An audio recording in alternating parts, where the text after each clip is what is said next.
my dad had a heart attack. And I mean, being a freshman and coming home one day and realizing your dad isn't there, and then your mom comes home and is like, Dad's in the hospital. Like, they think he's had a heart attack. I mean, that's pretty hard. And it's kind of like, what's going on? I mean, like, everything had been so perfect and just, I mean, in order up until this point. And I mean, what's going to happen to him? So, I mean, it was just a matter of trusting God in that instance and praying that it's all going to work out. And then, so we're all thinking, okay, everything's looking up. It's going to be so much better. But it wasn't even a year later. In fact, it was that December, so like halfway through my sophomore year, he was in the hospital again for appendicitis. So, I mean, again, like, since that was so sudden, we're just kind of like, what's going on, God? I mean, it was just one thing after another. And they found out whenever they took out his appendix that the cause of it was cancer.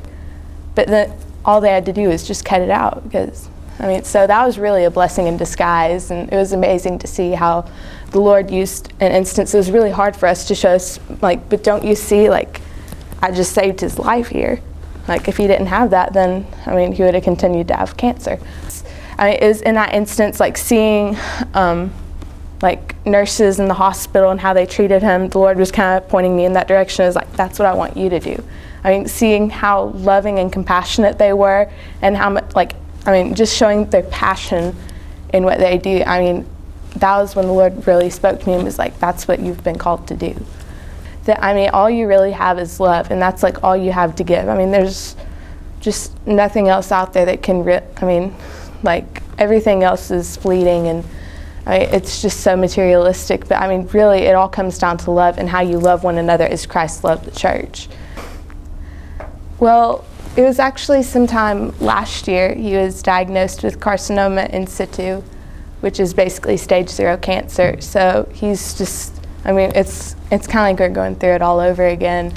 And I mean, and plus between that and then trying to do college stuff, like trying to get ready to go to college, I mean, it's really been a matter of just trusting the Lord and saying, like, okay, God, it's just your, like, I know you've already written out my future. Like, you know what it holds in store. I just ask that your will be done, and they'll play out how you want it to play out. How great the love of Jesus Christ.